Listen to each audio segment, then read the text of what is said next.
हाय नमस्कार, चर्नोलॉजी पॉडकास्ट में आपका स्वागत है। आज का हमारा एपिसोड मेंटल हेल्थ के ऊपर है और इसमें हमें अवेयरनेस देने के लिए आ रही हैं आज की हमारी guest Nazneen ma'am. I hope and I am sure आप आज का एपिसोड बहुत एंजॉय करेंगे। Thank you.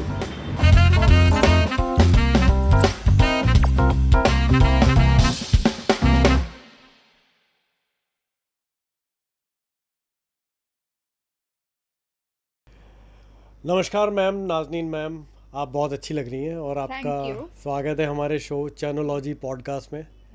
और कैसा रहा आपका दिन आज का? बस बढ़िया रहा।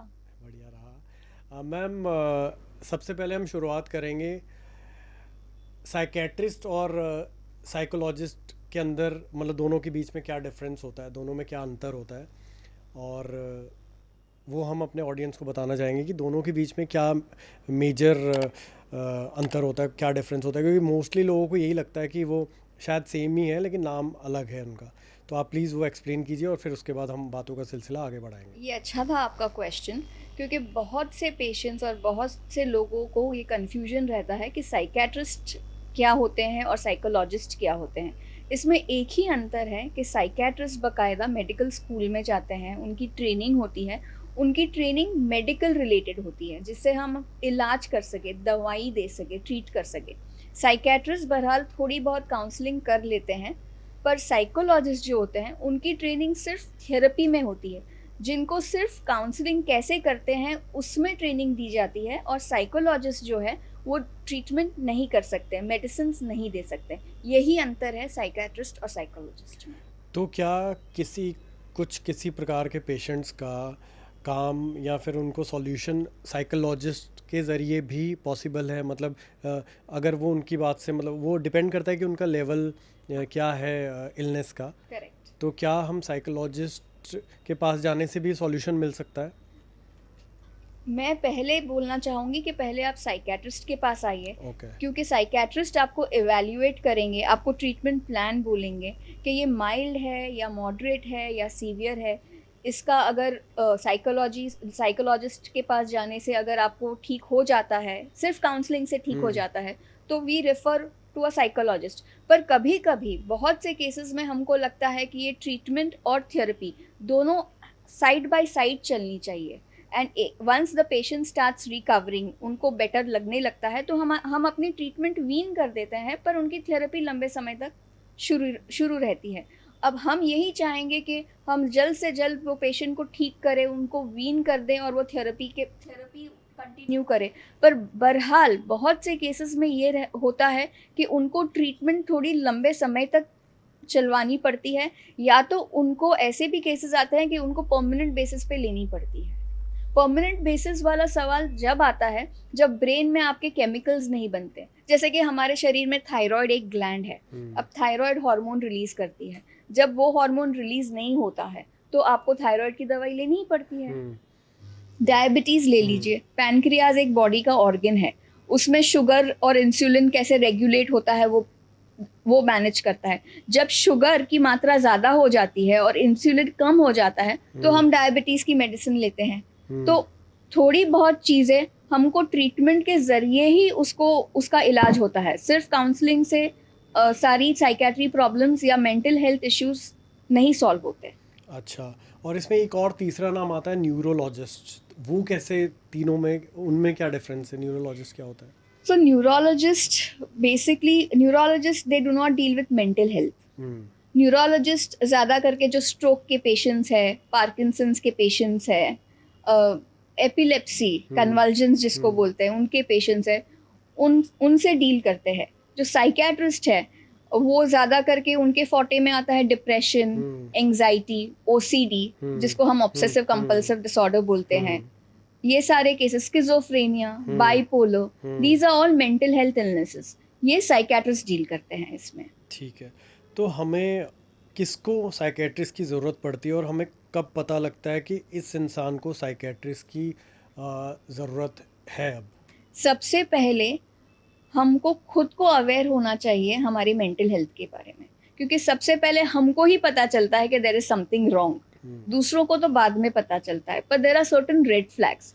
जब आपको बहुत नेगेटिव विचार, आपकी सोच हमेशा नेगेटिव लूप्स में ही जाए, आपको सारी चीज ब्लैक एंड व्हाइट में दिखे, there is nothing grey area नहीं दिखे, या एक्सट्रीम में आपकी थिंकिंग जाए, जब आपको ऐसे लगे कि आई एम नॉट गुड इनफ, ये बार बार ख्याल आए, मैं होपलेस हूँ या मैं वर्थलेस हूँ, ये मेरे साथ ही क्यों होता है, लाइक यू नो, और वो अपने आप को ही ब्लेम करने लगे, क्रिटिसाइज करने लगे, और वो इतने हद तक बढ़ जाए कि उसका असर उसके रिलेशनशिप में, वर्क में, प्रोफेशन में पड़ने लगे, उनकी स्लीप डिस्टर्बेंस होने लगे, स्लीप में डिस्टर्ब होने लगे, या कभी कभी बहरहाल बहुत ज्यादा स्लीप आती है, कभी कभी स्लीप ही नहीं आती है, नींद की पैटर्न चेंज हो जाती है, एपेटाइट की पैटर्न चेंज हो जाती है, घबराहट, बेचैनी ना, इसको हम अलग अलग तरीके के से एक्सप्लेन कर सकते हैं।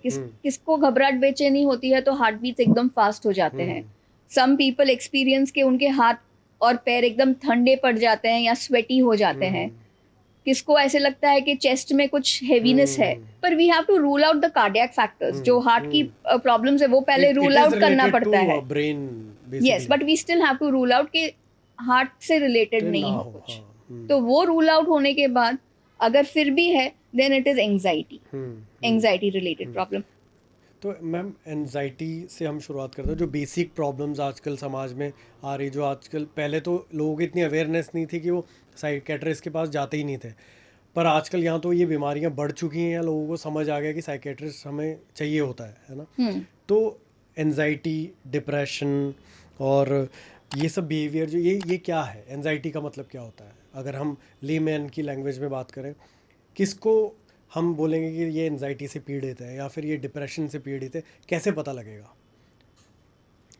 जैसे मैंने बताया, जब एंजाइटी होती है तो यू फील, जैसे घबराहट बेचैनी वाली जो फीलिंग होती है, जैसे आपकी हार्ट बीट्स बढ़ जाती है, you feel uneasiness, you for some people it is like you know they have to gasp for breathing, ये एंजाइटी है, और उस बंदे को पता चलता है ये एंजाइटी है, और ज्यादा करके एंजाइटी के ट्रिगर्स होते हैं, कुछ एक्सटर्नल फैक्टर्स होते हैं, कुछ वर्क प्लेस पे हो जाता है, या किसी चीज का ज्यादा स्ट्रेस हो जाता है, तब ये एंजाइटी उनको पता चलती है कि हमको एंजाइटी हो रही है, उस वक्त they have to seek a professional help.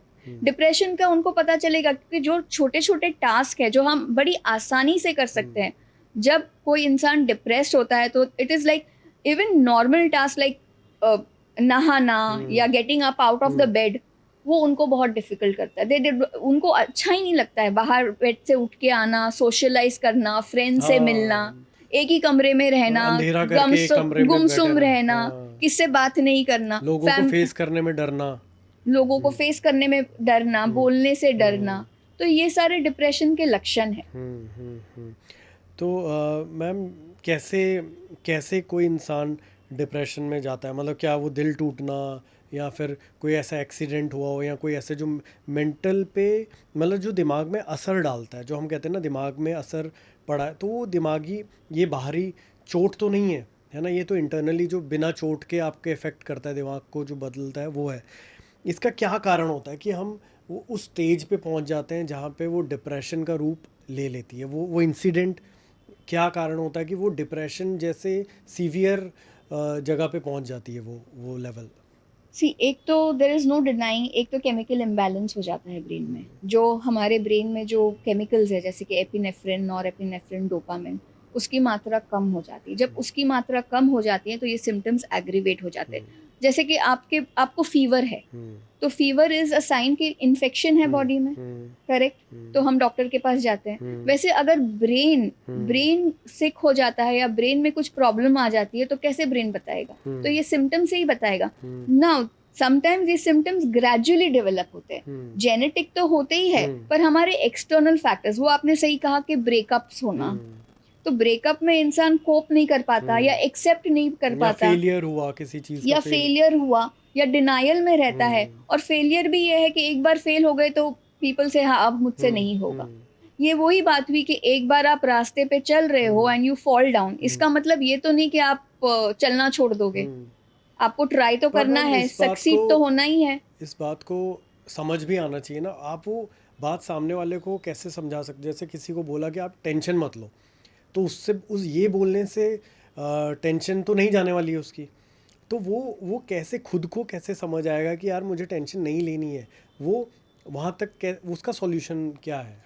देखिए, जब माइल्ड टू मॉडरेट केसेस होते हैं, मॉडरेट भी नहीं, माइल्ड केसेस होते हैं, उसको हम काउंसलिंग से डील कर सकते हैं। उनको हम बोल सकते हैं कि आप जर्नल करो, आपका जो टेंशन है या जो स्ट्रेस है बकायदा आप लिखो, उसके पॉजिटिव्स क्या है, नेगेटिव्स क्या है, आपको क्या करना चाहिए, आपने क्या करा, और इसको कैसे आप रिपीट ना करो। जो भी आपके साथ एक्सपीरियंस हुआ होता है, उसको you learn a lesson from it and you move forward. पर ये कहने की बात है, ज्यादा करके उसको कैसे इम्प्लीमेंट किया जाए। हमारे पास जो पेशेंट्स आते हैं मोस्टली उनको पता है क्या करना है, पर वो कर नहीं पाते। एट दैट पॉइंट ये क्यों नहीं कर पाते? क्योंकि उनके केमिकल्स नीचे हो जाते हैं। ब्रेन सपोज डिफिकल्टीज आती है तो ब्रेन उसको ये करेगा, स्पॉन्ज बॉक्स के बॉल के जैसा अब्जॉर्ब करेगा, फिर वापस से ठीक हो जाएगा, फिर अब्जॉर्ब करेगा। पर ये रिपीटेड हुआ तो ब्रेन एक सर्वाइवल मोड में आ जाता है, बाउंस बैक नहीं कर पाता। जब ये बाउंस बैक नहीं कर पाता तब ये सिम्टम्स डेवलप होते हैं। तब काउंसलर भी अगर उनको काउंसलिंग बोलते हैं करने के लिए कि क्या क्या स्टेप्स लेना है, वो इम्प्लीमेंट नहीं कर पाते। सो एट दैट टाइम हमको मेडिसिन की हेल्प लेनी पड़ती है। तो medicine help them to elevate, जो भी केमिकल्स है थोड़ा से ऊपर आ जाते हैं, एंड देन दे थेरेपी काम करने लग जाती है, एंड देन फिर हम उनकी ट्रीटमेंट वीन ऑफ कर देते हैं। तो ये मेडिसिन ऐसे ही काम करती है जैसे पेनक्रियाज में डायबिटिक पेशेंट के लिए इंसुलिन का बनना ख़त्म हो जाता है या रेजिस्टेंस उसकी बढ़ जाती है, तो हम इंसुलिन इंजेक्ट करते हैं। तो वैसे ही आप मेडिसिन देते हो, जो केमिकल्स बनना शुरू हो तो वो फुलफिल कर देते हैं वो केमिकल्स को। पर वो क्या लाइफ लॉन्ग है? जैसे इंसुलिन तो लाइफ लॉन्ग है ना? तो ऐसे ही इसका जो मेडिकेशन है, ये अगर सीवियर पेशेंट की अगर हम बात करें तो वो कितना लंबा क्या वो लाइफ लॉन्ग है? और अगर लाइफ लॉन्ग है या फिर उसमें अगर एक सीमित समय तक ही चलो वो चल रही है मेडिकेशन, क्या उसके विड्रॉल सिम्टम्स क्या होंगे और वो कितना हार्मफुल हैं वो मेडिसिन पेशेंट के लिए? तो यूजुअली हम क्या करते हैं, हम मेडिसिन पे रखते हैं, हम थेरेपी शुरू करते हैं। Once the person starts feeling better, हम इसको वीन कर देते हैं। अब ये रिलैप्स फिर से हो जाता है तो अगेन उनको हमको मेडिसिन पे रखना पड़ता है। ये तीन से ज़्यादा बार अगर इसका रिलैप्स होता है, दैट मीन्स इट मीन्स के ब्रेन आपका केमिकल्स प्रोड्यूस नहीं कर रहा है। तो मिनिमम डोज पे आपको रहना पड़ेगा, and then it is life long. अगर ब्रेन ही प्रोड्यूस नहीं कर रहा है केमिकल्स तो कुछ नहीं कर सकते। और इसका कुछ टेस्टिंग नहीं होता है कि हम ब्रेन के अंदर जाए केमिकल्स को मेजर करें। It is just purely on symptoms और आपको कैसे लगता है, आपके emotions. Emotions play a very very important role. When I say about emotions, you have to be emotionally strong and emotionally weak. Let's put it that way. कि जो इंसान emotionally strong रहता है और जो इंसान इमोशनली वीक रहता है, तो यहाँ पे जो वीक रहते हैं उनको जो छोटे छोटे टास्क है या छोटी छोटी डिफिकल्टीज है वो भी बहुत बड़ी लग जाती है। वो या तो वो सिम्टम्स को या अपने प्रॉब्लम को इतना बड़ा बताते हैं या इतना एग्जैजरेट कर देते हैं जो दूसरे शायद से जो डिप्रेशन में ना हो उनको इतना लाइक इतना जोर से उसकी इंटेंसिटी ना लगे। They can take it with a pinch of salt.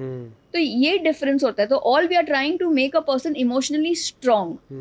फिर बहुत से रिलक्टेंसीज भी आते हैं, मैंने देखा है, वो मैं स्पेशली शेयर करना चाहूंगी। आजकल के यंगस्टर्स और यूथ और जो न्यू जनरेशन है वो ज़्यादा मेंटल हेल्थ की अवेयरनेस, वो अवेयर हो रहे हैं और वो हेल्प के लिए आ रहे हैं। पर रिलक्टेंसी आती है पेरेंट्स की तरफ से। पेरेंट्स की तरफ से ये होता है इट्स जस्ट अ फेज, ये हो जाएगा, ये आपके सिर्फ सर में भरा है, ये कुछ नहीं है, आप कोशिश करो कोशिश करो कोशिश करो। अब जिसको बुखार है उसको आप बोलोगे रन करो तो रन कर पाएगा? नहीं। पर बुखार आपको फील होता है ना। पर मेंटल इलनेस, जो मेंटल जो तकलीफ है, जो इमोशंस है, वो तो दिखते नहीं है जब तक सामने वाला बोल जो सफर कर रहा हो। तो ये बात आ जाती है। तो क्या जो एक इंसान डिप्रेशन से जूझ रहा है और आपकी मेडिकेशन से या काउंसलिंग से वो ठीक हो गया है, तो क्या वो इंसान जैसा पहले था, वो उस इवेंट के होने के बाद जिसमें वो डिप्रेशन में गया है और उससे पहले जैसा वो खुश मिजाज था या जैसा था, क्या वो वैसा नॉर्मल दोबारा होगा या वो कमी कहीं ना कहीं वो रहेगी? ये हमारे ऊपर है कि हम अगर वो इंसिडेंट को हमेशा रीलिव करते हैं और भूलना ही नहीं चाहते तो वो कमी तो रहेगी। पर अगर हम वो उसको एक्सेप्ट करके उससे सीख कुछ लेसन सीख के आगे बढ़ना चाहते हैं, मूव ऑन करना चाहते हैं, तो फिर वो कैसे, फिर हम पहले की तरह हो सकते हैं. It is all about acceptance and letting it go. The sooner you accept and let it go, the better you are. क्योंकि अगर आप लेट गो नहीं करोगे तो कुछ ऑप्शन है, there is no other option. आप मिजरेबल है और मिजरेबल होगे अगर आप उस वही चीज को बार बार सोचते रहोगे. नाउ मेडिसिन ये काम करती है कि आपकी सोच पे कंट्रोल ला पाती है. वो आपको सोचने को थोड़ा बंद कर देती है ना, या सुला देती है, ऐसा कुछ नहीं. तो these are not sleeping pills. अभी ये दूसरा मिथ है कि जो मेडिसिन है हम सुलाने के लिए देते हैं. डिप्रेशन में बहरहाल डिप्रेशन की जो मेडिसिन होती है थोड़ी बहुत नींद होती है. अब जैसे कि आप हेड मसाज के लिए जाएंगे तो आपको अच्छी नींद आएगी, वो रिलैक्स करती है. करती है. तो अगर कुछ भी चीज आपको रिलैक्स करेगी तो थोड़ी सी नींद आएगी. वो इनिशियली फेज में रहता है, फिर then the body gets adapted. तो इट्स नॉट दैट के आपको सुला के रखते हैं. जो दवाइयाँ स्किज़ोफ्रेनिया में चलती है या फिर मेनिया में चलती है, या जो पेशेंट्स बहुत वायलेंट होते हैं वो स्ट्रॉन्गर एंड पे चलती है, हाँ, तो उसमें नींद रहती है. और उसका कारण है बिकॉज वो पेशेंट बहुत हाइपर हो जाते हैं, वायलेंट हो जाते हैं, अपने आप को भी हार्म कर सकते हैं, दूसरों को भी हार्म कर सकते हैं. तो वो दवाई हम थोड़ी से ज्यादा डोज में चलाते हैं जिससे पेशेंट काम रहे. पर इसका मतलब नहीं वो नींद की दवाई है. उसका ये मतलब होता है कि वो आपके थॉट्स पे, आपके विचार पे, आपके केमिकल्स पे काम करती है, पर थोड़े हाई डोज में शुरू होती है, इसलिए नींद आती है. तो जो इसका पेशेंट होता है ये पागलपन का रूप कब लेता है? जो हमारे पागल असाइलम्स बने होते हैं, पागल खाने बने होते हैं, क्या वो यही पेशेंट आगे चल के इतना उनको पागल खाने की ज़रूरत पड़ सकती है, और क्यों पड़ती है? और इलेक्ट्रिक शॉक्स भी दिए जाते हैं, ऐसा सुना जाता है, जो हम देखते हैं. वो स्टेज कब आती है कि जहाँ पे इलेक्ट्रिक शॉक्स देते हैं? वो गुम चोट की वजह से होता है, या फिर ओवर थिंकिंग, या इससे जो डिप्रेशन के दौर, क्या डिप्रेशन इतना ज़्यादा बुरा हो सकता है कि आगे चल के पागल खाने की ज़रूरत पड़े? जैसे कि हमारी कोशिश यही रहती है कि हम ईसीटी ना दें, करेक्ट शॉक ट्रीटमेंट ना दें, पर जब वो मेडिसिन से कंट्रोल नहीं होता है या रेजिस्टेंस हो जाता है मेडिसिन को, तब हमको ईसीटी देना ज़रूरी पड़ता है. यूजुअली ईसीटी के केसेस जिनको स्किज़ोफ्रेनिया है और जो दवाई से कंट्रोल नहीं होता है, और जो काफ़ी ही बहुत वायलेंट हो जाते हैं, जो दवाई से कंट्रोल नहीं हो सकते हैं, जो एग्रेसिव हो जाते हैं काफ़ी, या तो जो अपने आप को हार्म कर सकते हैं और या दूसरों को हार्म कर सकते हैं, और फिर भी दवाई से कंट्रोल नहीं होते हैं, तभी हम ईसीटी पे जाते हैं. Otherwise we do not go to ECT. जैसे कि अगर जो चीज आपकी दवाई से कंट्रोल हो सकती है उसके लिए आप सर्जरी के लिए क्यों जाओगे? आप पहले मेडिसिन से कंट्रोल करोगे ना. जब मेडिसिन से बात नहीं बनती है तभी सर्जरी पे जाओगे. कभी कभी डायरेक्टली भी सर्जरी पे जाना पड़ता है क्योंकि हमको पता है कि मेडिसिन इसमें काम करने ही नहीं वाली है. तो फिर वो पेशेंट टू पेशेंट वेरी करता है. तो ईसीटी जो आप देते वो तो इट्स अ फिजिकल थिंग ना, मतलब वो उसमें केमिकल तो रिलीज नहीं हो रहे हैं, वो तो किसी पर्टिकुलर वेन पे जाके हिट कर रही होगी. That effects the neurons in the brain. ऐसा होता है? हाँ, तो फिर उससे केमिकल्स जनरेट होते हैं. ओके.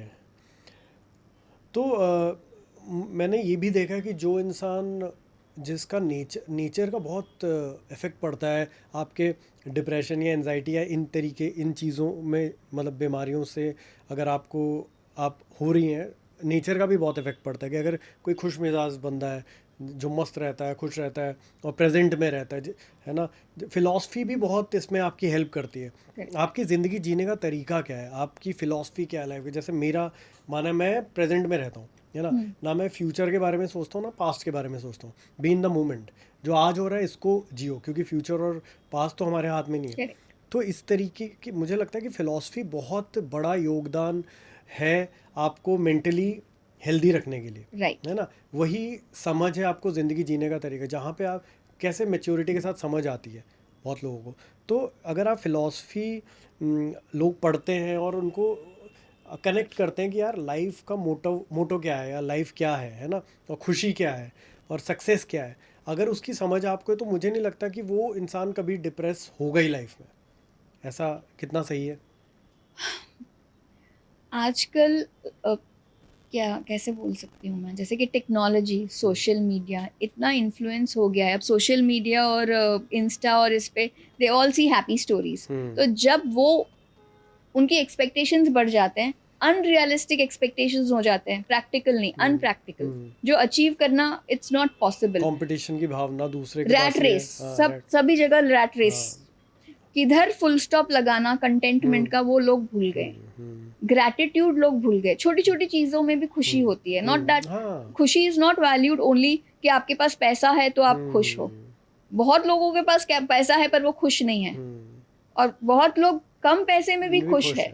वो आप किस नजरिए से देखते हो। जैसे कि अगर आपने वाइट चश्मे पहन रखे हो आपको दुनिया वाइट लगेगी, और अपने रेड चश्मे पहन रखे हो तो आपको रेड लगेगी। तो आपका माइंडसेट क्या है, आप वो नेगेटिव चीज में से भी क्या पॉजिटिव ले सकते हो, या तो बहुत लोग ऐसे भी होते हैं जो पॉजिटिव भी हो रहा है उसमें भी नेगेटिव की खामियां पूछते हैं। और बहुत सारे जो नेगेटिव में भी पॉजिटिविटी ढूंढ लेते हैं कि यार इसमें यार ये होगा ना मेरे साथ, ऑप्टिमिस्टिक अप्रोच जो होती अगर है। हम ये चीज जान के चले कि आफ्टर ऑल ऊपर वाले का प्लान वो ही अच्छी तरह से जाने, मैंने ऐसे ऊपर वाला इट्स गॉड। हाँ, तो जो चीज हमारे साथ होती है उसको ज्यादा एनालाइज ना करते हुए, उससे कुछ एक्सपीरियंस लेते हुए, अगर बहरहाल वो नेगेटिव चीज है या ट्रॉमेटिक एक्सपीरियंस है उसको रिपीट ना करे, and things happen for the good, you know, जो चीज होती है वो अच्छे के लिए होती है। अगर ये मान के चले कि आगे कुछ बेटर होने वाला है तो आपका माइंडसेट डिफरेंट होगा। और अगर आप ये मान के चलेंगे कि इतना अच्छा था मेरे साथ ही हुआ उनके साथ नहीं हुआ, आप कंपेयर करोगे तो फिर आपका माइंडसेट बिल्कुल चेंज हो जाएगा। कंपैरिजन, जैसे कि सक्सेस, अब सक्सेस किसको 20 इयर्स में भी मिलती है, किसको 50 इयर्स में भी मिलती है, इट इज किसको 60 इयर्स में भी मिलती है। जब टाइम आता है तब टाइम के हिसाब से, ना तो आपको टाइम से पहले कुछ मिलने वाला है, ना तो आपको टाइम के बाद मिलने वाला है। फिलोसॉफिकल बातें हैं और ये आपको लाइफ में हेल्प करती हैं मेंटली फिट और स्टेबल रहने। दैट्स व्हाई, इसलिए हम ये भी बोलते हैं आप योगा और मेडिटेशन करिए, to control your emotions, to control your impulses, to control your reactions. जो बहुत बारी हम एकदम स्पॉन्टेनियसली रिएक्ट कर जाते हैं, फिर हमको ये होता है कि हमने वैसे रिएक्ट नहीं करना चाहिए था। Pause, think and then talk. और जहां आप एकदम गुस्से में होते हो, आपको पता चलता है कि आप गुस्सा करने वाले हो, आपको पता है कि आपका एंगर आउटबर्स्ट होने वाला है, उसके कॉन्सिक्वेंसेस हम सोचते सोचते नहीं, हम रिएक्ट कर जाते हैं। फिर हमको बाद में पता चलता है, and then we feel guilty, हम रिग्रेट भी करते हैं। पर क्या होता है ना, एक बार जो शब्द निकल गए मुंह से वो हम फिर से ले नहीं सकते हैं, वी कैन नॉट से टेक इट बैक। तो जब ऐसा सिचुएशन हो तो आपको या तो पॉज करना है, या तो वो स्थिति से बाहर चले जाना है, दूसरे रूम में चले जाना है, या तो नीचे वॉक पे चले जाना है, पर रिएक्ट नहीं करना है। अगर आपको पता है कि आपके शब्द से किसको हर्ट होने वाला है, सो बी साइलेंट। और कई बार ये होता है कि आपने किसी को गुस्सा किया और सामने वाला, मतलब सड़क पे चलते हुए गाड़ी हम चला रहे हैं और पीछे से किसी ने गाड़ी ठोक, तो हम गुस्से में कुछ बोल दिया, पर क्या पता सामने वाले के पास चाकू हो या गन हो, वो आके उसने गुस्से में ऐसे रिएक्ट किया, तो नुकसान आप ही का है, या उसका भी हो सकता है। तो जो चीज डिस्कस करके या बैठ के हम कर सकते हैं, वो एंगर में बात बिगड़ती है, बनती नहीं है।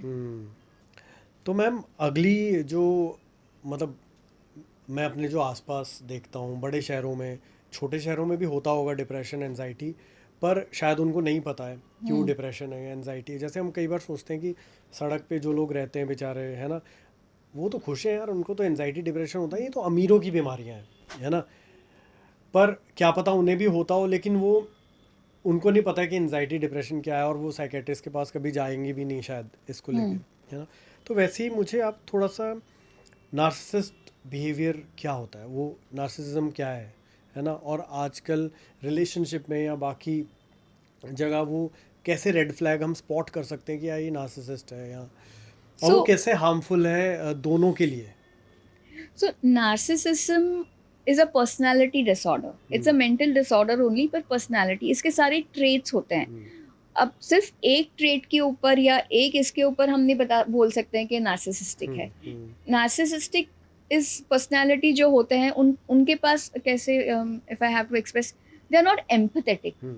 उनको एम्पैथी क्या है वो पता नहीं है, दे आर नॉट एम्पैथेटिक।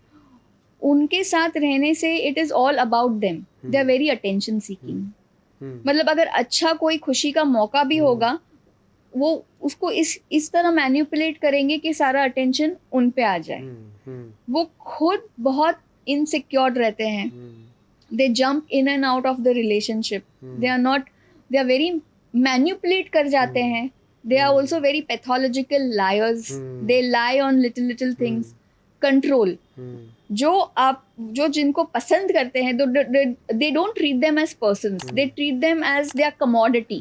कि इन्होंने ये मेरे लिए करना चाहिए. जहाँ वो चूक गए तो वो ब्लेम गेम करना शुरू कर देते हैं. ठीक है, वो अगले इंसान को गिल्ट ट्रिप पे लेकर जाते हैं. अगले इंसान को ऐसे महसूस करते हैं कि जो भी हुआ ये आपकी गलती है, हमारी गलती नहीं है, हमने कुछ नहीं किया, आपने ऐसे किया, इस वजह से हमने ऐसे रिएक्ट किया, तो नाउ अब आप इसका कॉन्सिक्वेंसेस फेस करो. They do not take accountability at all. They run away from responsibility. किसी भी चीज की रिस्पॉन्सिबिलिटी लेना वो नहीं चाहेंगे. और जो आपके जो रिलेशंस हैं, जो सपोर्ट सिस्टम है, जो फ्रेंड्स हैं, जो पेरेंट्स हैं, वो कोशिश करेंगे कि आप हर रिश्ते से आइसोलेट हो जाए. मतलब सिर्फ मेरे पास रहे और बाकियों से डिस्कनेक्ट रहे, मुझे मेरे पे फोकस रहे पूरा. करेक्ट. तो मैम बचपन का मतलब अपब्रिंगिंग की हम अगर बात करें, या फिर स्कूल के लेवल से, वो कितना इफ़ेक्ट करता है एक इंसान को मेंटली स्टेबल होने में जब वो एडल्ट हो जाता है? तो क्या वो बचपन की जो स्कूलिंग है, या स्कूल में जहाँ पे आसपास लोगों के साथ रहा, या अपब्रिंगिंग या घर का माहौल, वो कैसे इम्पैक्ट करता है अच्छा या बुरा फ्यूचर तय करने में मेंटली एडल्टहुड में आने के बाद? ये बहुत अच्छा सवाल है.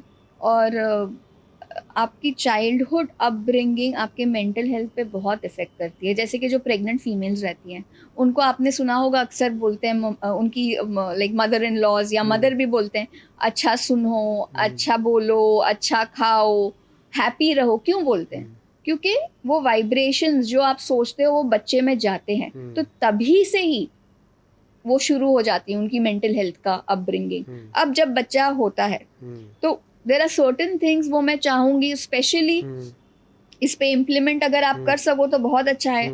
जो हस्बैंड वाइफ में झगड़े होते हैं वो कभी भी आपको बच्चों के सामने नहीं करने. लाउड वॉइस नहीं करना, बिकॉज बच्चा देखता है. बिल्कुल. अगर सपोज रिस्पेक्ट होना चाहिए रिलेशनशिप में, अब बच्चा कहाँ से सीखेगा? पहला बच्चे का सीखने का ये पेरेंट्स होते हैं, या तो फादर होते हैं या तो मदर होते हैं, दोनों से सीख. They are the first heroes, super heroes, वहीं से सीखेगा. अगर हस्बैंड अपने वाइफ को ठीक से ट्रीट नहीं कर रहा है तो उसको लगेगा कि दिस इज नॉर्मल बिहेवियर. वो आगे जाके वैसे ही सीखेगा कि इट इज नॉर्मल. पापा भी करते थे तो मैं भी कर रहा हूँ. अगर पापा ड्रिंक कर रहे हैं तो मैं भी कर रहा हूँ. पापा स्मोक कर रहे हैं तो मैं भी कर रहा हूँ. पर फिर वो कुछ father can not say anything to the child. किस बेसिस पे फादर बोलेंगे? जब वो खुद करते हैं. जब वो खुद दूसरों की रिस्पेक्ट नहीं करते तो हम बच्चे से भी एक्सपेक्ट नहीं कर सकते. वो खुद मोबाइल में पूरा टाइम पड़े रहते हैं तो हम थोड़ा ना बच्चे को बोलेंगे नहीं मम्मी आप भी तो करते हो, पापा भी करते हो. तो if you want your child कि आपसे कुछ सीखे तो पहले आपको बदलना चाहिए लगेगा, फिर बाद में बच्चा बदलेगा ना, क्योंकि बच्चा तो देखकर ही सीखता है, कहीं कहीं बाहर से तो सीखेगा नहीं. फिर second thing and most important thing, comparison. Do not compare your child, do not. उससे आप क्या करते हो? आपके बच्चे का सेल्फ एस्टीम कम करते हो, सेल्फ वर्थ कम करते हो, कॉन्फिडेंस कम करते हो, है ना. यू हैव टू इनकरेज जो उनकी स्किल्स है, जो अच्छाई है, जो स्ट्रेंथ्स है, उस पे आप उसको ज्यादा बढ़ावा दीजिए. और जो कमजोरियां हैं उस पे फोकस कीजिए. ना तो ये करिए कि अच्छा वो उन्होंने तो इतना 100 में से 100 लाया, आप भी लेके आओ, उन्होंने ऐसे किया आप भी लेके आओ. तो हर बच्चा यूनिक रहता है. जैसे कि कोई बच्चा स्विमिंग में अच्छा रहता है, कोई बच्चा टेनिस में अच्छा रहता है, कोई बच्चा पढ़ाई में अच्छा रहता है. तो how can you expect a child to be 100 on 100 on all the factors or all the arenas? हम खुद एज ह्यूमन बींग्स, उनके पेरेंट्स भी नहीं है ना सारे एरिनाज में परफेक्ट. अगर हम उनसे पूछेंगे कि आपको सब पेपर्स में 100 में से 100 या 100, इज इट पॉसिबल? तो जब आप नहीं कर सकते हो तो वही एक्सपेक्टेशंस आप आपके बच्चे से कैसे कर सकते हो? और हर बच्चे का अपना IQ रहता है, किसी का ज्यादा रहता है, किसी का कम रहता है. वो अपने IQ के हिसाब से ही परफॉर्म करेगा. अब जो जिस चीज की हम में क्षमता नहीं है और हम उसको पुश करते जाए, करो करो करो, पर उनका लेवल वो नहीं है, मे बी वो और कोई स्किल में अच्छे हैं, तो आप ऑलरेडी उसको डिप्रेस कर रहे हो, डिप्रेशन में आप ही ढकेल रहे हो. That is the first way. Too much expectations when you know the capability of your child. जितना केपेबल है उतना ही आप बोलिए. आउट ऑफ लिमिट बोलोगे तो वो टूट जाएगी ना सीमा. तो आपके पास ऐसे कभी बच्चे भी आए 18 साल से कम उम्र के जिनको मेडिकेशन देने की ज़रूरत पड़ी, या फिर वो समझ ही नहीं पाते कि वो डिप्रेशन है? बच्चे तो नहीं समझ पाते, पर उनके बिहेवियर में रहते हैं. जैसे कि वो गुमसुम रहने लगते हैं, ज़्यादा अपने फ्रेंड्स के साथ नहीं जाते, अग्रेसिव होने लगते हैं. पर वो नेचर भी तो हो सकता है. गुमसुम रहना नेचर हो सकता है, पर जो बच्चा एक्टिव हो और खेल रहा हो, ऑल ऑफ अ सडन एकदम से जो बच्चा जिसने आवाज उठाई नहीं, वो एकदम से आवाज उठाने लगे, बैक आंसर करने लगे, मिसबिहेव करने लगे, then there is a problem. तो शायद फिर घर पे माहौल ऐसा होगा कि उसके पेरेंट्स भी ऐसे करते होंगे, तो वो उसके अंदर आ रहा है. तो करेक्ट. तो जब वो आते हैं तो हम सिर्फ बच्चे से नहीं बात करते, उनके पेरेंट्स से भी बात करते हैं. पेरेंट्स भी तो पेरेंट्स ही कारण है ना उसका. It could be one of the reason. मैं नहीं बोलती हूँ कि पेरेंट्स ही कारण है, but it could be one of the reason. There could be other reasons, क्योंकि उनकी खुद की टीनेज प्रॉब्लम्स रहती है, पीयर प्रेशर रहता है, फ्रेंड्स का इन्फ्लुएंस रहता है, बहुत सी इन्फ्लुएंसेस भी रहती है. तो जब ऐसे केसेस आते हैं तो हम बच्चों के साथ, टीनेजर्स के साथ, अडोलेसेंट्स के साथ बात करते हैं जो वो एज ग्रुप में होते हैं. प्लस पेरेंट्स का भी इसमें इनपुट बहुत ज़रूरी है, और हम उनसे भी बात करते हैं, तो हमको क्लियर पिक्चर मिलता है. मैम, एक और चीज़ बहुत हम सुनते हैं लेकिन हम उसको एक्सप्लेन किसी ने आज तक किया नहीं, जैसे चाइल्ड ट्रॉमा क्या होता है, और उसका चाइल्ड ट्रॉमा कैसे आप एक्सप्लेन करोगे कि चाइल्ड ट्रॉमा क्या होता है, और वो कैसे बुरा हो सकता है उस बच्चे के लिए जब वो एडल्ट हो जाएगा, या कहीं नौकरी कर रहा है, या फिर करियर या शादी के बाद. चाइल्ड ट्रॉमा क्या चीज़ है? चाइल्ड ट्रॉमा वो होता है जहाँ पे बच्चे के जहन में बैड मेमोरीज बैठ जाती है, और वो मेमोरीज उसके डे टू डे एक्टिविटीज़ में उसके कॉन्फिडेंस को हैम्पर करती है, और वो डिप्रेशन की तरफ चला जाता है. ट्रॉमा बहुत किस्म के होते हैं. ट्रॉमा कुड बी अब्यूजिव, जिसके अब्यूजिव पेरेंट्स रहते हैं. It can not be only physical abuse जहाँ पे मारपीट होती है, it could B verbal abuse also, वो रहता है. फिर दूसरा चीज होता है सेक्सुअल अब्यूज. अभी sexual abuse is people like school में सिखाया जाता है गुड टच बैड टच. वो अभी से शुरू हुआ है, पहले नहीं था. तो ये तो पहले भी होता होगा. ये पहले भी होता होगा, पर अभी लाइमलाइट में आया है because people have become more open to it. ये होना चाहिए था बहुत पहले, क्योंकि it has already done the damage. तो अब डैमेज कंट्रोल कर रहे हैं हम कि अब आगे ना बढ़े, और जो ऑलरेडी डैमेज्ड है उसको हम कैसे हील करें. तो these are all traumatic events. और when they lose their loved ones, जैसे कि बहुत अटैचमेंट होता है, और किसने अपनी मॉम को या फादर फिगर को बहुत अर्ली एज में खो दिया हो, और उसको बहुत हार्डशिप से गुजरना पड़ा हो, और जब वो बड़ा हो जाता है तब थोड़े से एक्सपेक्टेशंस बकायदा ह्यूमन नेचर है बन जाते हैं. और जब दूसरों से, जैसे कि उनके भाई बहन से या रिलेटिव से जिनके लिए इन्होंने इतना कुछ किया है, जब वो एक्सपेक्टेशंस पूरे नहीं होते वो अगले इंसान से, तो उसका ट्रॉमा हो जाता है कि मैंने तो इतना किया था, मैंने इतना सैक्रिफाइस किया, फिर भी मुझे इसका मिला नहीं.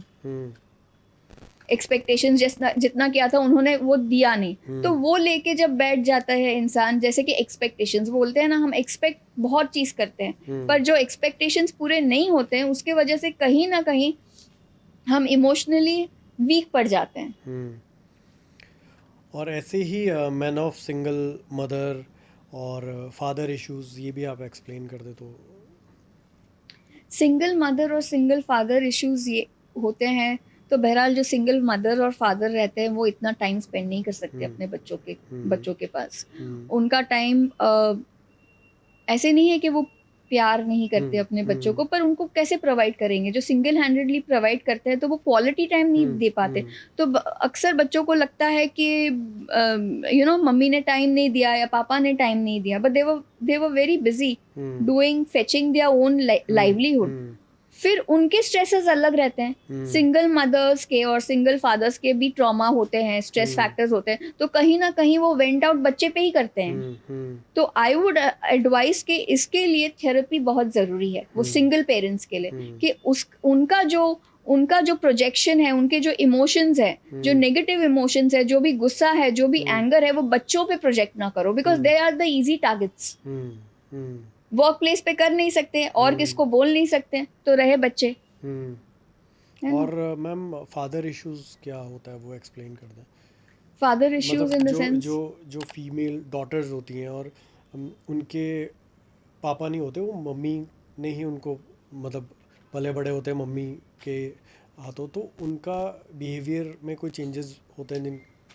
सो I would just suggest to parents that be protective, पर ओवर प्रोटेक्टिव ना हो.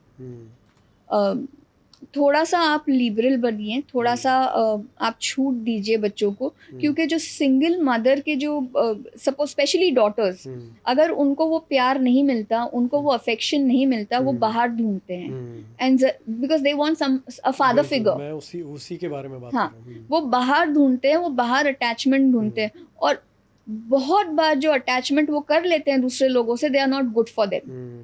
तो अगर बीइंग अ सिंगल मदर आप अपनी प्रोटेक्टिव होना अच्छा है, पर जहाँ पे ओवर लग जाता है, दैट इज नॉट गुड. जैसे कि आपकी डाइट 4 चपाती है, food is good for you, right, but if you eat 20 chapatis, what will happen? Indigestion हो जाएगा. तो प्रोटेक्शन अच्छा रहता है, पर you should not spoon feed. You should leave them, let them experience a little, learn from it. बहुत ज्यादा over protective रहोगे तो आप उनके कॉन्फिडेंस को हैम्पर करते हो, पूरी तरह से आप बच्चों को अपने आप पे निर्भर कर देते हो कि उनको ये पता नहीं चलता है कि मैं फर्स्ट स्टेप लूंगा, लेना चाहिए नहीं लेना चाहिए, ऐसे मुझे पहनना चाहिए नहीं पहनना चाहिए, अच्छा मैं मम्मी से पूछ के आता हूँ, अच्छा मैं पापा से पूछ के आता हूँ.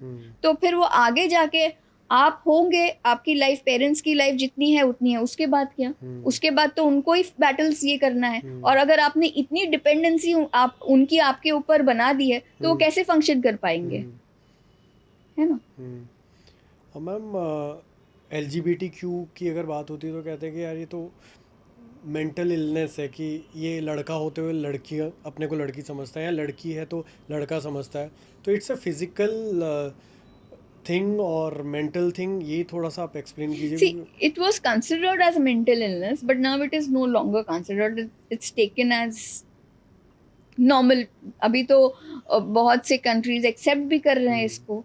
अब this is a very controversial topic, because हर इंसान की अपनी अपनी बिलीफ लेकर होती है. So now currently it is no longer a mental disorder.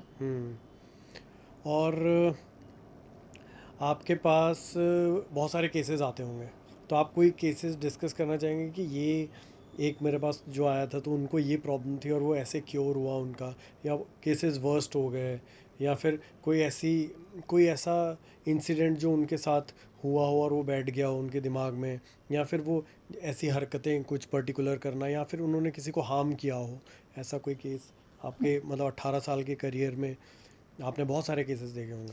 Usually जो केसेस आते हैं सेल्फ हार्म जो बोलते हैं. एक केस आया था, मतलब एक केस ने, बहरहाल बहुत से केसेस मैं देख रही हूँ, उसमें से एक केस था सेल्फ हार्मिंग का. टीनेज ही थी वो लड़की, काफ़ी छोटी थी, सेल्फ हार्म करती थी. सेल्फ हार्म, मैंने पूछा सेल्फ हार्म क्यों करते हो? अब तो मुझे बताया मुझे बहुत सुकून मिलता है, यही चीज़ है जो मेरे कंट्रोल में है, बाकी कोई भी चीज़ कंट्रोल में नहीं. फिर मैं थोड़ा सा डेप्थ में गई तो मुझे पता चला दैट उसके घर का माहौल, एक like you no, father was an alcoholic, mother was always outside, they did not have time for each other. They did not spend time as a family. She was also abusing other drugs also. Okay. इस वजह से. And the main thing is कि जब वो छोटी थी और जो उसके जो ग्रोथ ईयर्स थे, तब उस वक्त उसको इमोशनल सपोर्ट जो पेरेंट्स को देना चाहिए वो मिला नहीं. So this was a way, self harming was a way of venting out her feelings. तो उस पर हमने बहुत काम किया, मेडिकेशंस की, थेरेपी की. Now she is doing fine. तो ऐसा नहीं है कि जो हम इसको क्योर नहीं कर सकते हुए लोगों को बाहर नहीं ला सकते हैं, पर लोगों को भी हेल्प के लिए आना चाहिए. One should help your self. अगर आप आओगे ही नहीं तो हमको कैसे पता चलेगा? अब ये स्टिग्मा हुआ है मेंटल हेल्थ. मैं कहना चाहूँगी ब्रेन आपके बॉडी का पार्ट ही है ना, और आपने हटा के उसको दूसरे बाजू रख दिया, ऐसे तो नहीं है। It is part. हर आप सिक हो सकते हो, आप बीमार हो सकते हो, आपको बीपी हो सकता है, आपको डायबिटीज हो सकता है, आपको लिवर में प्रॉब्लम हो सकता है, किडनी में प्रॉब्लम हो सकता है, तो ब्रेन में भी प्रॉब्लम हो सकता है। तो उस पार्ट के लिए हेल्प लेना, why is it a stigma? लोगों को लगता है कि हम पागल थोड़ी हैं जो हम साइकेट्रिस्ट के पास जाएंगे। ये एक बहुत गलत लोगों का सोचना है कि हम लोग हमें बोलेंगे कि ये पागल है इसलिए साइकेट्रिस्ट के पास जा तो रहा है। ये लोगों की सोच का ये है ना, माइंडसेट का ये। जैसे कि माइंडसेट ये भी है कि लड़का है तो किचन में नहीं जाना चाहिए, लड़का है तो फिर कुकिंग नहीं करना चाहिए। कहाँ का माइंडसेट है? लड़कियों को तो लड़कियां बाहर भी काम, आई am not being a feminist, but लड़कियां बाहर भी काम करें, आपके इन लॉज के एक्सपेक्टेशंस भी संभाले, हस्बैंड को भी संभाले, कुकिंग भी करें, और करते भी है, ऐसे नहीं है कि नहीं करते हैं, दे आर मल्टीटास्किंग। पर मुझे लगता है कहीं ना कहीं लड़कों को भी हमको सिखाना चाहिए, specially how to respect girls, how to behave with them. अब जैसे कि लड़के कुछ गलत काम करे तो ये कॉमन स्टेटमेंट है, हाँ ये लड़का है चलता है। क्यों लड़का चलता है? जो लड़के में दिल है तो वो लड़कियों में भी तो दिल है ना, सेम ही तो है। तो व्हाई इज इट चलता okay for boys and not okay for girls? Because the society is made this way. मुझे लगता है आजकल के टाइम पे जो चीज लड़कियां कर सकती है वो चीज लड़के भी कर सकते हैं, एंड वाइस वर्सा। हाँ, थोड़ी चीजें छोड़ के। Okay, so we are not competing with the strength here. We are just competing with your emotions and your capabilities. है ना? अब जैसे कि यहाँ पे आपको हेल्पर्स मिलेंगे, पर आप बाहर में जाओगे तो सब खुद करना है। तब कैसे आप कर लेते हो? तो यहाँ पे अगर कोई वर्किंग है या लड़की है, तो अगर लड़के ने हेल्प कर भी दिया तो क्या मसला हो गया? तो गर्ल्स और बॉयज में से आपके पास ज्यादा पेशेंट कौन आता है? रेशियो क्या है? नो आते हैं।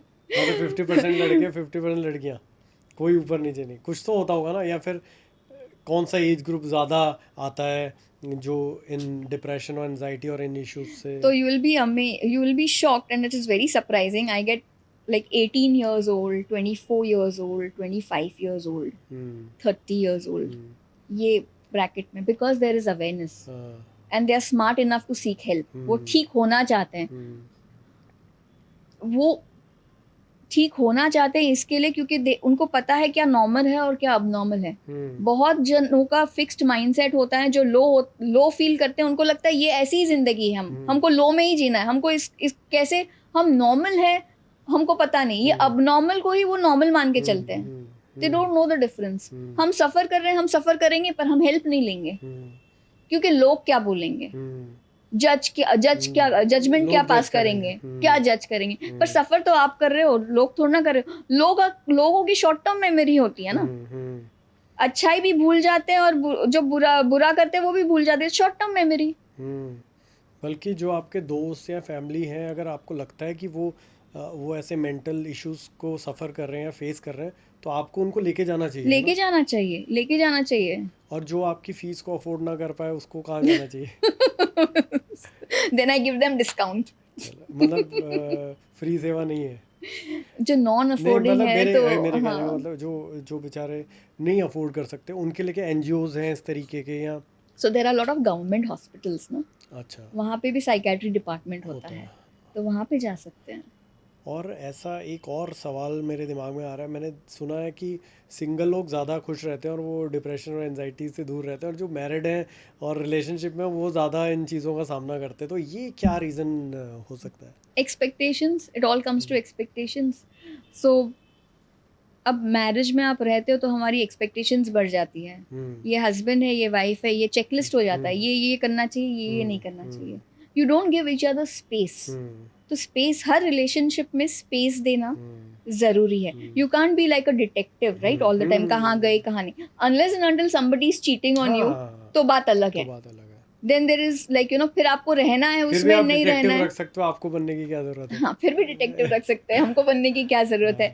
पर ज्यादा करके जब रिलेशनशिप में होते हैं, तो जब बॉयफ्रेंड गर्लफ्रेंड का फेज होता है तो वो चीजें एक्सेप्टेबल है। जब हस्बैंड वाइफ बन जाते हैं तो वो चीजें एक्सेप्टेबल नहीं। हम क्योंकि उनको अपनी तरह से चेंज करना चाहते हैं। तो I would say to all people in relationship, accept the person as he is और एज शी इज। जहां पे आप उनको बदलाव लाना चाहोगे अपने हिसाब से, तो वो नहीं बनेगा। पर वो तो थोड़ा बहुत ठीक है, पर if you are trying to make पूरा ही 360 डिग्रीज का चेंज, तो दैट इज नॉट पॉसिबल। बदलाव तो देखो आता है, ऐसा नहीं हो सकता कि हम पहले दिन जिस इंसान से मिले वो हमारे, और पहले हम बाहर मिलते हैं ना, जब साथ रहना शुरू करते हैं तो वो फिर एक दूसरे की गलत जो ज़िंदगी जीने का तरीका है कि मतलब लेट उठना या कोई कपड़े वहाँ रख दिए, तो ये चीज़ें तब दिखने लग जाती हैं, तो हम उसको पॉइंट आउट करने लग जाते हैं, हम एक्सेप्ट नहीं कर रहे होते उसे इन चीज़ों के लिए, हमको लगता है सब अच्छा अच्छा जो हमें दिख रहा है वही रहना चाहिए। तो वो डेटिंग फेज होता है, तो जब तक आप वो इंसान के साथ रहो नहीं तो उसकी उनकी खामियां हमको नहीं पता चलती है। पर बहरहाल if your courtship is for a longer period of time, आपको जो लाइक बिगर पिक्चर्स जो होते हैं, जैसे कि आपको शादी के बाद काम करने मिलेगा कि नहीं, आपकी क्या एक्सपेक्टेशंस है, ये पहले क्लैरिटी ले लेनी क्या चाहिए। पहले लिव इन में रह लेना चाहिए जिससे आपको उसके बारे में पता लग जाए, या फिर क्या इसके बारे में कैसे पता लगेगा? लिव इन रिलेशनशिप में रहने के बाद भी तो ब्रेकअप होते ही है ना, और तो शादी नहीं होती ना, पहले ब्रेकअप हो जाता है फिर, है ना, बच गया वो शादी करने से। तो आई वुड सजेस्ट कि आप जब डेटिंग कर रहे हो तो ऐसे नहीं 6 महीना करो, you take your own time. अब आपको क्या देखना है ये डेटिंग पीरियड में, एक तो आप उनकी हैबिट्स क्या है, वो अगर स्मोक करते हैं, अल्कोहल लेते हैं, तो आप वो अगर ले रहे हैं तो वो चेंज करने जाओगे तो वेरी सेल्डमली चेंज हो जाता है। इनफैक्ट जो लेते हैं उसे ज्यादा ही लेते होंगे, ऐसे मेरा मानना है, और I have come across these cases. आपको लगता है, पर आपके सामने से everybody will try to put the best foot forward ना, अच्छा ही बताना चाहेंगे, because you want to woo the girl और you want to woo the boy. पर ये धीरे धीरे रिलेशनशिप में रहने के बाद आपको पता चलेगा कि उनका जब एंग्री होते हैं तो किस हद तक एंगर उनका जाता है, जब आप बीमार होते हो या कुछ डिफिकल्ट सिचुएशन आ जाता है तो वो आपको कितना सपोर्ट करते हैं, आपके फैमिली के प्रति उनके क्या विचार है। और ये मैं सिर्फ लड़कियों के तरफ से नहीं, ये लड़कों को भी देखना पड़ता है कि कितना है, इसमें जेंडर है ही नहीं। हाँ, इसमें gender, this is just like basic, ये स्ट्रेस को कैसे डील कर पाते हैं, मेरे करियर को लेके ये अगला बंदा कितना सपोर्टिव है, कितना कॉम्प्रोमाइज कर सकता है। और बिफोर गेटिंग इनटू मैरिज ये सब, I know it is a checklist, but you have to be practical, you can not just blindly fall in love. अगर घर वालों ने शादी करा दी है कि यार हमने देख लिया लड़का अच्छा है, सब कुछ है, तू कर ले, कितने लोग करते हैं? करते ही हैं मैम, ये तो बम्बई दिल्ली में नहीं करते हैं, लेकिन छोटे शहरों में तो ऐसा होता ही है। पर छोटे शहरों में फिर एक्सपेक्टेशंस भी ज्यादा बड़ी नहीं रहती ना, because they are not exposed.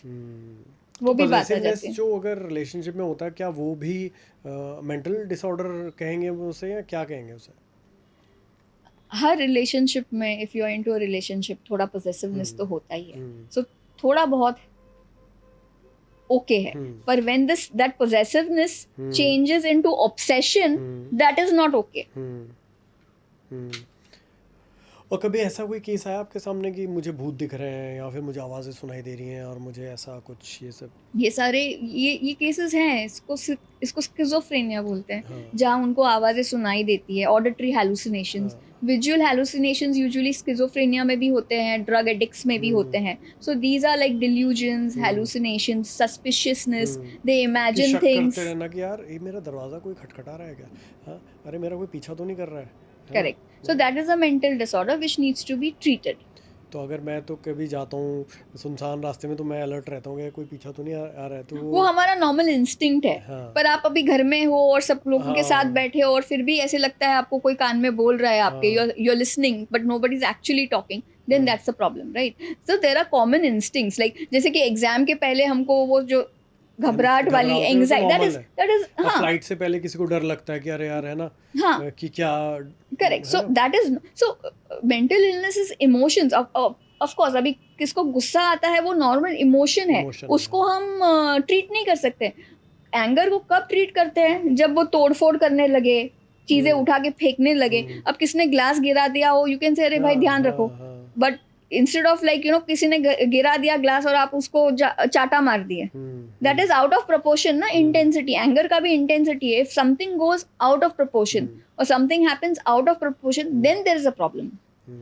क्या ऐसी पॉसिबिलिटी भी है कि जो साइकेट्रिस्ट या साइकोलॉजिस्ट, क्या पता वो भी, उनको भी ज़रूरत हो साइकेट्रिस्ट या साइकोलॉजी की, है ना? जैसे डॉक्टर है तो डॉक्टर बीमार हो सकते हैं, तो ये मेरे से बात करने के बाद आपको ऐसे विचार आ रहे हैं? आप तो बिल्कुल नॉर्मल है।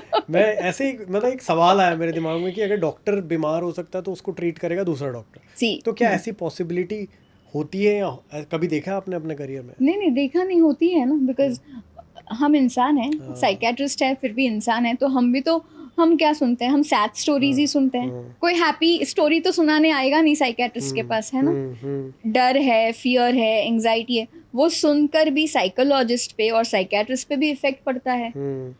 तो ज़रूरी है, इनफैक्ट आई डोंट नो यहाँ पे हो रहा है, यहाँ पे I am not aware, but US में तो they also go for counselling to vent things out. जैसे पुलिस वालों की यहाँ पे होती है that counselling. Is very necessary. आजकल मेडिकल स्टूडेंट्स में भी कितना सुसाइड का रेट हाई हो गया है because of the stress. So they also require, like medical student है, डॉक्टर है, तो क्या हो गया, they are human beings, they have the same emotions, they have the same feelings, they have the same brain. तो आप इस expert हैं इस प्रोफेशन में, और आप कैसे मेंटली फिट रहती हैं? आपकी सोच क्या है लाइफ को लेके, या फिर ज़िंदगी जीने को लेके? आपको भी स्ट्रेस आता होगा, काम का स्ट्रेस है, फैमिली का स्ट्रेस है, बहुत सारी चीज़ें। आप कैसे अपने आप को मेंटली फिट रखती हैं? और वो आप क्या, मेंटल हेल्थ हमारे लिए, दूसरा सवाल मेरा इसका ये है कि मेंटल हेल्थ क्यों इम्पोर्टेंट है, और कैसे हम अपने आप को मेंटली फिट रख सकते हैं? जो नॉर्मल हैं अभी, जिनको कोई इश्यूज़ नहीं है, वो लोग कैसे अपने आप को मेंटली फिट रख सकते हैं? सबसे पहला सवाल तो, आप साइकेट्रिस्ट होते हुए और आप कैसे अपने आप को मेंटली फिट रखती हैं? So for me, I take frequent breaks and short vacations. वो de-stress हो जाता है. बिल्कुल। Then I pray, तो that is kind of a de-stressor for me. लोग meditate करते हैं, pray करते हैं, वो मैं बिल्कुल। करती हूँ, वो मैं regular हूँ उसमें. That is something which I do. I journal things, मैं journal करती हूँ. मैं शेयर करती हूँ, मैं बॉटल्ड अप नहीं रखती हूँ आपके फीलिंग्स, मैं बहुत वोकल हूँ। मैं बॉटल्ड अप रखना, अभी एक डैम है, आप डैम में पानी भरते जाओ भरते जाओ भरते जाओ, उसको छोड़ो ही नहीं पानी, क्या हो जाएगा, पूरा डैम टूट जाएगा ना। बिल्कुल। वैसे ही इमोशंस हैं, अगर आपको कुछ चीज़ पसंद ना हो, ज़रूरी नहीं है झगड़ा करो ना, आप बैठ के उस बंदे से बात करो, भाई आपने ऐसे बोला, मुझे अच्छा नहीं लगा, मुझे ऐसे लगा कि आपको ऐसे फील हुआ है, आप डिस्कस करो, आपने जो ये चीज़ें की है या बोली है, ये क्या व्यू ऑफ पॉइंट, आपका व्यू ऑफ पॉइंट क्या है। बहुत सी चीज़ें कम्युनिकेशन करने के बाद भी सॉल्व हो सकती है। हो सकता है हमको उनका पॉइंट ऑफ व्यू पता चले तो हमको लगा, हमको महसूस होगा कि हाँ हमने गलत स्टेप दिया है, नॉट नेसेसरी कि अगला ही हमेशा गलत हो ना, it takes two, so you sit and talk. The other thing is I like reading and going to coffee shops. So I do that. It's a de-stressor. खाना बनाना और ये सब चीज़ें भी, खाना बनाना I don't know how to cook. नहीं, मतलब normally मैं कह रहा हूँ, कोई भी एक्टिविटी करना, या म्यूजिक या डांस कर लिया, डांस कर लिया, योगा कर लिया, मेडिटेशन कर लिया.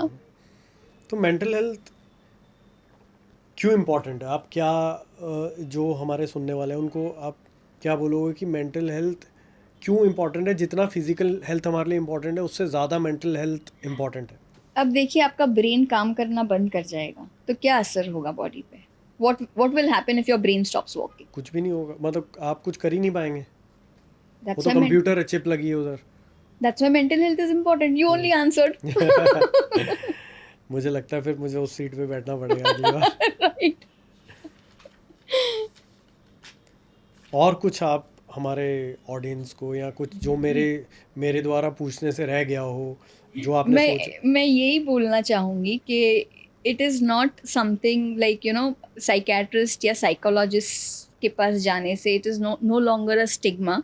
It is self love. You have to self care. जैसे कि आप फिजिकल हेल्थ के लिए एक्सरसाइज करते हो, तो you have to work on your mental health also, because हमने अभी डिस्कस किया कि अगर ब्रेन में जैसे चिप लगी और ब्रेनिंग काम करना बंद कर देगा तो ये आपके वर्क या आपके रिलेशनशिप, ये सारे फैक्टर्स को इफेक्ट करेगा. ये this is something which we can treat. इससे आप बाहर निकल सकते हो. So please do not think about others, think about yourself first. आप अपने आप को प्रायोरिटी दो. It is you first and then other things will fall in place. अगर आप ही खुश नहीं हो और आप ही you don't love yourself, then how will you make others happy, और how will others around you be happy? It affects. So prioritize करना अपने आप को प्रायोरिटी देना, it is not being selfish, it is self love which I say. मतलब एक profession, अगर आपका कोई गोल अचीव करना है, आपको क्रिकेटर बनना है या फिर आपको एक्टर बनना है, तो हम लगे रहते हैं, लगे रहना अच्छी बात है, लेकिन हम उससे ब्रेक नहीं लेते। हम उससे समय निकाल के, ऐसा नहीं कि अपने होम टाउन चले जाएं, अपने पेरेंट्स से मिलने। उनको लगता है जब तक हम अचीव नहीं कर लेंगे ना तब तक जाना नहीं है। और मुझे लगता है वो, मैं अपने आसपास जो देखता हूँ वो सबसे बड़ा एक कारण है कि आप घुटते रहते हो, है ना। जो प्रेशर है और सर्वाइवल है और फेलियर्स हैं, है ना, वो आप खुद ही डील कर रहे हो उससे। आप अगर थोड़ा सा ब्रेक ले लो तो वो आप रिजुविनेट होके फिर वापस से करेक्ट, वो उस नई एनर्जी के साथ आप वो चीज़ें कर कर सकते सकते हो। हैं, कर सकते तो मेमोरी लॉस और ये पुराने जन्म की यादें आना, मुझे ये सब कोई ये रियलिटी है या फिर मेमोरी लॉस तो रियलिटी है मेरे ख्याल से वो। मेमोरी लॉस, हाँ मेमोरी लॉस होता है, डिमेंशिया में होता है, इट्स एन एजिंग प्रोसेस, ये मेमोरी लॉस है। हाँ, दैट इज, तो बादाम खाने से मेमोरीज सही रहती है। it is one of the brain boosters, हाँ हाँ like nuts is one of the brain boosters, broccoli is one of हाँ the हाँ। brain boosters. Yes, there are certain brain boosting uh, food or like which helps to enhance your memory. तो आप क्या, कौन सा food suggest करें? जैसे कोई कहता है ब्लैक, वो डार्क चॉकलेट खाने से मूड मेरा अच्छा हो जाता हाँ, है। डार्क चॉकलेट खाने से it is तो ये it it scientifically it it, proven है? it releases some happy hormones, हाँ हाँ। chocolates in your brain, जैसे कि exercise, हाँ। it releases endorphins in your brain, those are happy hormones. So I would urge that you exercise, walk, yoga has to be your daily routine, आपके routine में ही रहना चाहिए, because this is something natural. You don't have to take medicines for it, you just have to implement and be consistent with it. तो जैसे हम health checkup करते हैं साल में एक बार, कोई भी, है ना, बॉडी का फुल बॉडी चेकअप करते हैं, तो क्या आपको लगता है जो नॉर्मल है, जो कोई ऐसे सीवियर सिम्टम्स है ही नहीं उसको मेंटल हेल्थ के, उसको लगता है या उसको भी लगता है कि नहीं है और सामने वाले को भी नहीं लगता, क्या ऐसा कुछ है कि उसको साल में एक बार जाके कंसल्ट करना चाहिए, या ज़रूरत ही नहीं है अगर आपको वो चीज़ नहीं? अगर उनको सिम्टम्स नहीं, if they do not feel और some like उनके आसपास वाले लोग को नहीं लगता है, तो there's no need ना. You only come when there is a need or when you feel. पहली बात, even if 1% you feel that there is something wrong, then you consult us. It's like if you have a small tear in the cloth, तभी आप उसको सिल दो तो cloth फटेगा नहीं, उसको वैसे ही रहने दो तो in the end पूरा क्लॉथ ही फट जाएगा. Correct. So a stitch in time saves 9. So if you take early intervention, then the outcome is very very good. मुझे लगता है कि हमने सारे टॉपिक्स कवर कर लिए हैं, और फिर भी अगर आप यूथ के लिए, मतलब मैं एक स्पेशली कुछ आप बोलना चाहें, जो जो मतलब वही जो पढ़ाई कर रहे हैं, उनको गोल्स हैं कि मुझे इतना अचीव करना है या मुझे आईएएस बनना है, या फिर उनको फेलियर आता है तो वो डील करना मुश्किल हो जाता है। बहुत सारे लोग डील कर भी लेते हैं, है ना, ब्रेकअप्स नहीं डील कर पाते, लोग सुसाइड कर लेते हैं, हाथ काट लेते हैं या सामने वाले को मार देते हैं, है ना, तो उनको आप, और वो ड्रग्स में भी चले जाते हैं। फर्स्ट ऑफ ऑल मैं कहना चाहूँगी आपकी जीवन में क्या प्रायोरिटीज़ हैं, आप एक डायरेक्शन, क्या आपका डायरेक्शन है, यू कांट बी डायरेक्शनलेस। अगर आपको आईएएस या कुछ अचीव करना है then you have to be very focus, that doesn't mean कि आप उसमें ही लगे रहो, but then you need to take breaks, you need to like de-stress yourself, पर वो फोकस से आपको हटना नहीं है। अब जहाँ फोकस से हट गए, because these are very competitive exams, जहाँ पे फोकस आपका नहीं रहा तो you will not be able to achieve. Relationships हैं, रिलेशनशिप्स आर नॉट जैसे कि मीडिया में बताते हैं, मूवीज़ में बताते हैं, it's not a bed of roses, there are thorns also, so learn to accept it. If things work, very good. If things do not work, take it on your own stride, because it is not going to happen. Maybe it's not meant, ये आपके लिए बना ही नहीं है वो इंसान, या it is not meant to happen. So don't kind of like get depressed और वो हद तक चले जाओ कि आप सुसाइड कर लो वो इंसान के लिए, क्योंकि वो इंसान तो मूव ऑन हो चुका है, वो अपनी ज़िंदगी ऑलरेडी जी रहा है। Then why are you suffering? I know कि ब्रेकअप्स आर नॉट हैप्पी, मैं नहीं बोलती कि ब्रेकअप होने के बाद आप नेक्स्ट डे आपके नॉर्मल सेल्फ में चले जाओगे। Take your time, 1 month 2 month, एक लिमिट रखो वो चीज़ें डाइजेस्ट करने के लिए, and then you have to move on. Accept, let it go and let time heal. बहुत सी चीज़ें काउंसलिंग के ब्रेकअप्स होते हैं, लॉस होते हैं, हम कितना भी बोल लें पर वक्त time is the best healer, I would say. Obviously the other support system is there. वो आप कर सकते हो, थेरेपी कर सकते हो, काउंसलिंग कर सकते हो, पर आपको एक्सेप्ट करना, मूव ऑन करना, आपका माइंडसेट स्ट्रॉन्ग रखना, आपका विल पावर बनाए रखना, ये सारी चीज़ें आपके हाथ में भी होती है. Thank you very much ma'am. एक मेरा अपना सवाल है कि एक लोनलीनेस होती है और एक अलोन रहना. जैसे मुझे अकेले बड़ा मज़ा आता है, मैं खुश रहता हूँ. सुबह मुझे चाय बनानी है तो मैं खुश रहता हूँ, अरे चाय बनानी है आज, तो मैं जैसे छोटी छोटी चीज़ों में खुश रहता हूँ. तो अलोन टाइम की मुझे ऐसा लगता है आप कोई आए ना घर पे, मैं आराम से बैठ के टीवी देखूँ, पढ़ूँ, लिखूँ, है ना, वो नॉर्मल है.